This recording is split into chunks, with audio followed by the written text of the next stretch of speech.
I really felt so bad when we found out that you were still feeling this way about the legal threats that you face just day to day.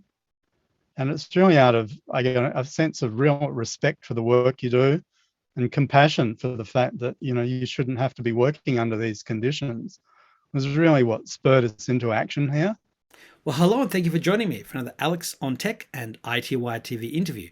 I'm joined today by Peter Coroneos. He is the International Vice President of the Cybersecurity Advisors Network, or CyAN. Welcome to the program. Hi, Alex. How are you doing? Good, good. Just briefly explain to us what CyAN is and the decision to create the zero-day legislative project, which is what you were just talking about, this project to help make the zero-day research legal, because incredibly, people might not realize this, but in some countries, doing this sort of research is illegal. But look, let's just quickly start with CyAN and how the project, of which you're the leader, came to be. How long ago did it start, etc.? Yeah, we sort of thought about this about 3 months ago. It was, frankly, we've both been involved in industry and technology for a long time. I would have thought this issue would have been put to bed by now. Yeah, I was honestly surprised to discover that this is a legislative problem in some countries. It's mind-blowing. And so I think we had some work that we'd done last year as CyAN around some software that the universities were using to monitor student remote examinations during COVID. And a couple of our researchers, the members of CyAN, which, by the way, is a global not-for-profit association, a network of cybersecurity professionals in 22 countries. So they're very elite people, they're very diverse, our members. We even have philosophers, ethicists, all the way through to policy people, legal people, technologists, of course, pen testers, and zero-day researchers. So this work that we were doing last year to sort of try and help the universities patch vulnerabilities within the invigilation software, it's called. A couple of the researchers that were involved, at some point, they were telling me they didn't want to be identified with this work. And I said, why not? And they said, well, we might get sued. And I sort of questioned them on that, and they said, "Oh, look, it's still happening all the time. We often get legal letters." And that kind of shocked me, because I thought, well, these guys, all they're trying to do is point out that there are problems with software that people need to know about, not least the vendors themselves, so that they can improve the software and make it more secure. So we then sort of had some further discussions earlier this year with a group of zero-day researchers. I was part of an online forum that was moderated by our president, Jean-Christophe Le Tocan. And I was watching in the chat it was a Zoom call like this, and I was watching in the chat, and this issue kept coming up. And so I posted a question saying, look, how big a thing is this for you guys? And I was really amazed to see there were, researcher after researcher was coming in saying, I've been sued, I've been threatened with lawsuits. This is it makes our job so much more difficult, because we want to just get on with things. We don't want to worry about whether our lives are going to be ruined because of the kind of work that we're doing. So I sort of went away and had a think about it. And it was a combination of talking to our own researchers and then listening to these guys and thinking, well, my background is in legislation and policy in Australia. And so I kind of worked in that area of getting laws changed, amended, new laws being made, spam laws and cybersecurity laws, and a whole bunch of laws that the Internet Industry Association was involved in shaping as the environment of the internet developed in Australia. So I sort of knew what we could do, what in theory could be done. But it struck me that this wasn't just a single jurisdiction issue. This really had to be dealt with globally. So at that point, we became aware of a study that the OECD had released in February of this year. And it was a very, very detailed, sophisticated, and well-argued guidance for policy and decision makers and legislators. And it was around this very question of how do we incentivize vulnerability research and what are the impediments to people remaining active in this field. And this legal issue came up as one of the main impediments that they identified as to why there was a chilling effect on the research community because of this apparent sensitivity that some vendors have. I won't say all, some vendors are very good, and we can talk about some examples, but some vendors, it seems, still have a hypersensitivity around having an external research community active, looking for flaws in products. And that's really the genesis of the problem here, is that in their hypersensitivity, they're relying on either copyright law or criminal laws that deal with, generally it's framed in terms of an unlawful interference with the computer or computer system. So if you go and reverse engineer code to go and look at, where it's broken, that's technically a breach of copyright, but it could also be a breach of a relevant Computer Crime Act in that jurisdiction. And there are other laws as well that they can be threatened with, data protection laws and, contractual laws as well, depending on the context in which the research is occurring. So the short point is that we believe that it's time to actually mount a global effort, an international effort.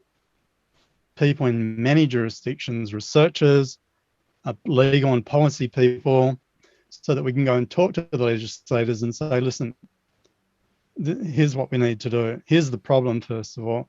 These guys are very important guys, and when I say guys, men and women researchers who are actively in the field every day, passionately looking to make the internet safer, cyber systems safer, and yet still they face these threats. Yeah, so our idea. Well, I was going to say, we've got the good guys that are being blocked, and the bad guys have carte blanche to be able to reverse engineer and find the 0 days and then sell them to nation state, hackers. And we see all sorts of break-ins of smartphones and tablets and computer systems. And it's okay for those guys. No one seems to go after them, and yet the good guys are trying to do something. And this project, as you said, started 3 months ago, and you're launching it today. Yep.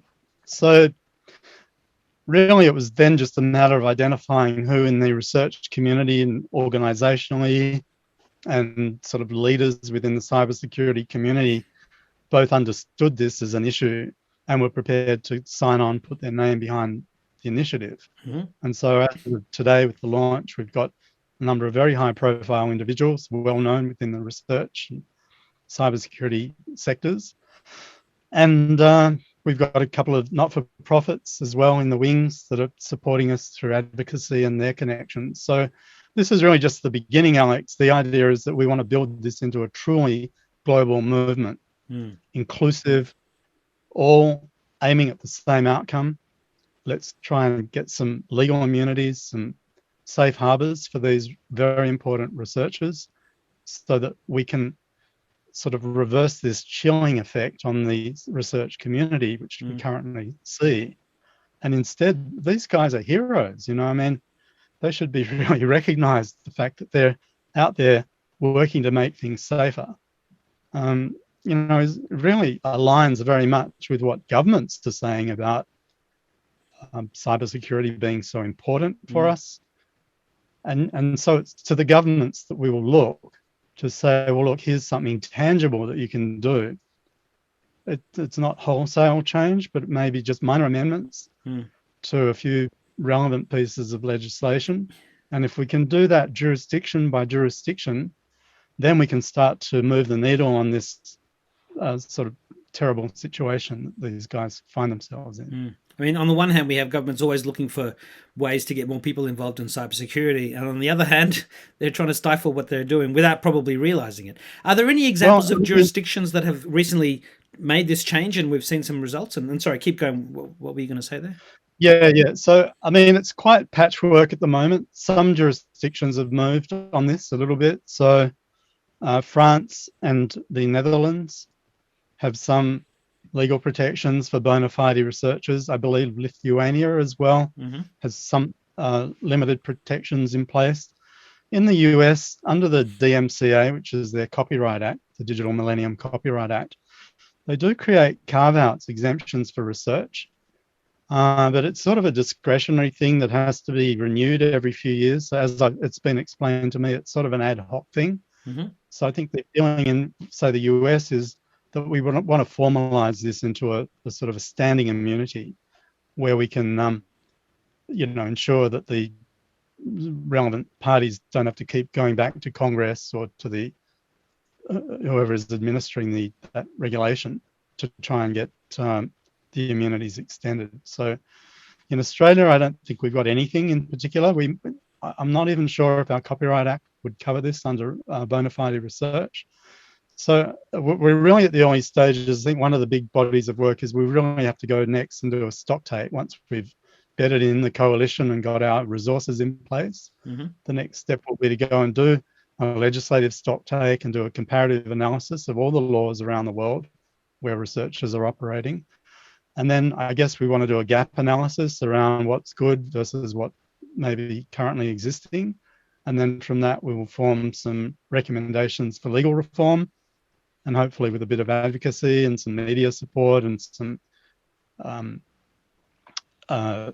just collective sort of advocacy through all our networks, we I think we're positively hopeful that we're going to get some outcomes there. So it's a great issue. I love the initiative because not only because I thought of it, but I got to step back from that and say, listen, a lot of people have known about this for a long time before we got involved. And I want to acknowledge that the people that we're pulling in, for some of them, this has been a running sore, but I guess the bit that we bring in is the legislative experience and maybe this global vision, that if we can try and do it in a global way and build some momentum behind the initiative, then we might be able to get somewhere. So that's sort of what our plan is. Yeah. And you were just mentioning that you were going to be doing this analysis of the different laws in different jurisdictions. Do you think that you'll also be able to put a report out in a few months or by early next year that looks at this? Because then you can sort of go to some of these government ministers, and to the media and say, look, we've been engaging with you behind the scenes, but look, here's our formal report that showcases how these jurisdictions have freed this up. These jurisdictions, including the ones we're in now, or whichever ones you want to highlight, haven't got this. And it's just some extra meat on the bone. Yeah, I think that'd be a good idea. It's always, legislatures are always interested in how other legislatures are grappling with these kind of challenging issues. And that's been the case, ever since, technology became such a fundamental part of our lives, that regulating technology, as you know, Alex, always lags behind the technology itself. And so here we've got a policy issue, actually. It's not really a technology issue as much as it is a legal and policy and regulatory issue.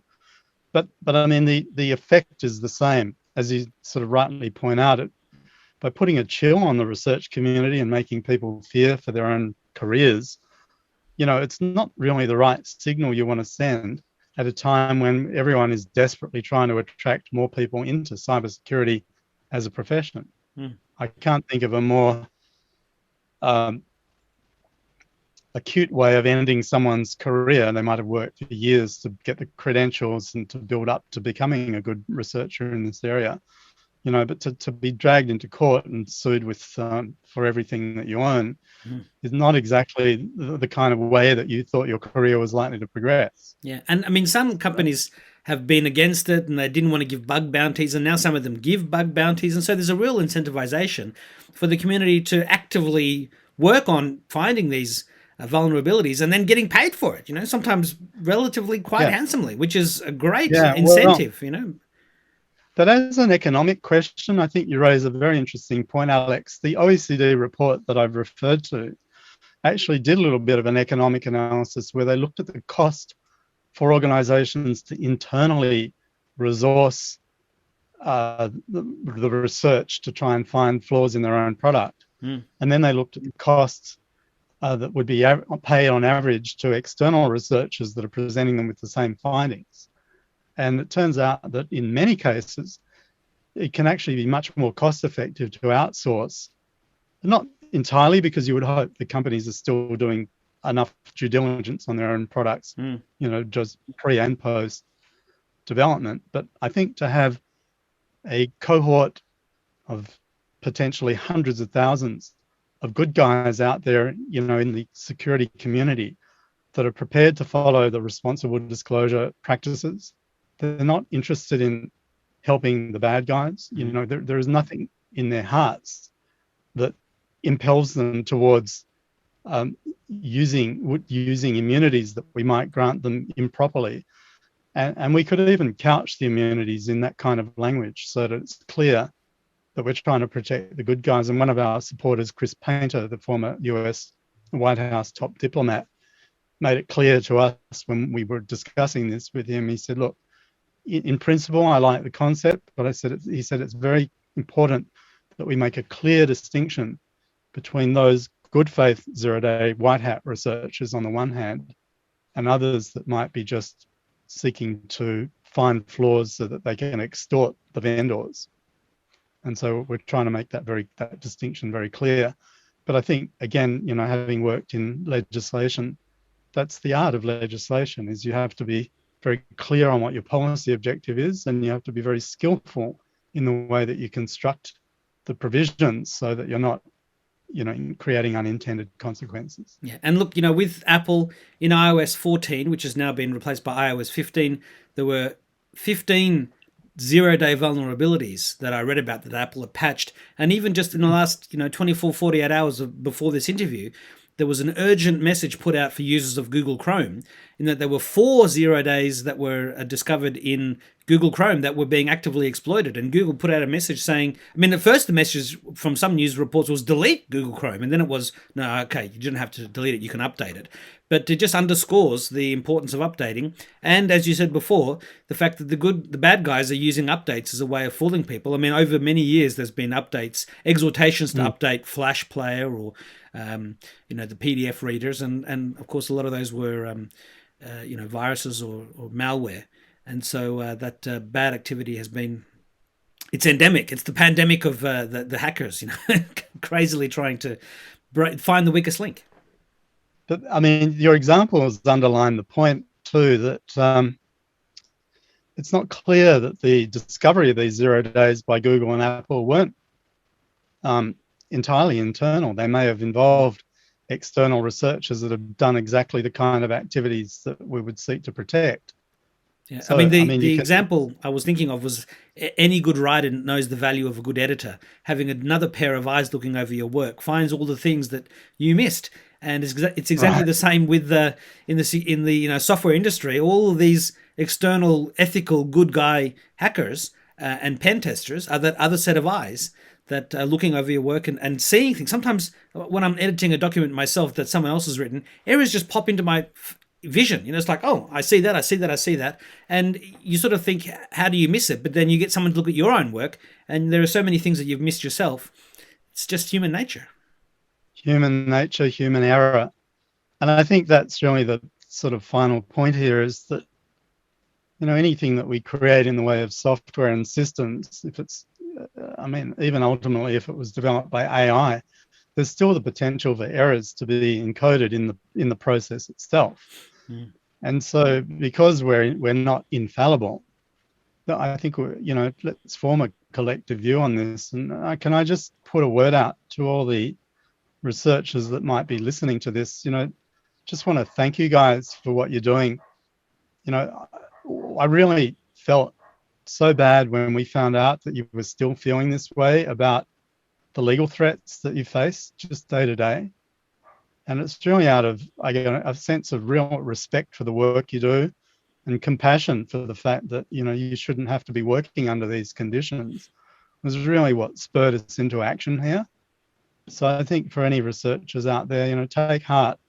You've got CyAN and you've got the others that will join in our coalition, Bug Crowd and Disclose.io and Cyber Peace Institute and other organizations that are yet to come on board. But I think when they hear, what we're doing here and why we're doing it, then I really think it's a great example of showing how the tech community can work together to So, I mean, the famous meme in Silicon Valley is that, our app or our product is going to make the world a better place.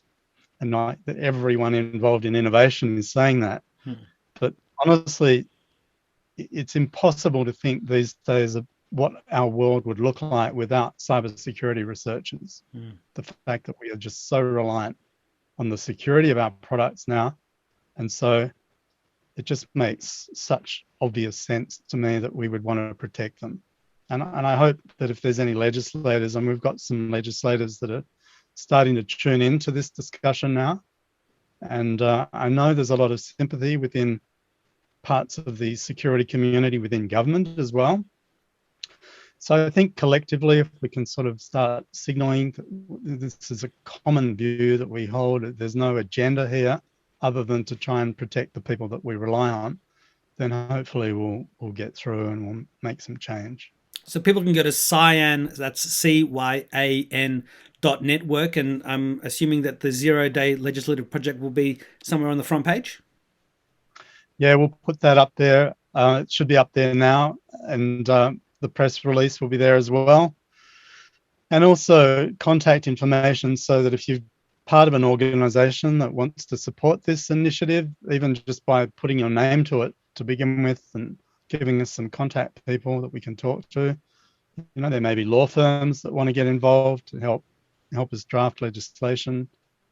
Whatever role you think you can play, or even if it's just to spread, to amplify this message, then I think it's one of those things, Alex, where we can show the good side of the internet. We've seen a lot of negative press lately around social media, but I think, initiatives like this are an opportunity to restore the balance. I mean, you and I, we've been wedded to this for so long now. So many of the people that will be watching as well. You can get too close to the issues and start to take it for granted a little bit. But I think it's these things where we can step back, articulate a problem, and then move to a solution. I think it makes it all worthwhile. Well, Peter Coroneos, the International Vice President of CyAN, the Cybersecurity Advisors Network, thank you very much for coming up and pushing forward with the 0-day legislative project. And I look forward to you getting some real success in this regard. And I look forward to the next time we can chat. Thanks for your support, Alex, and me too. Thank you very much. Bye-bye.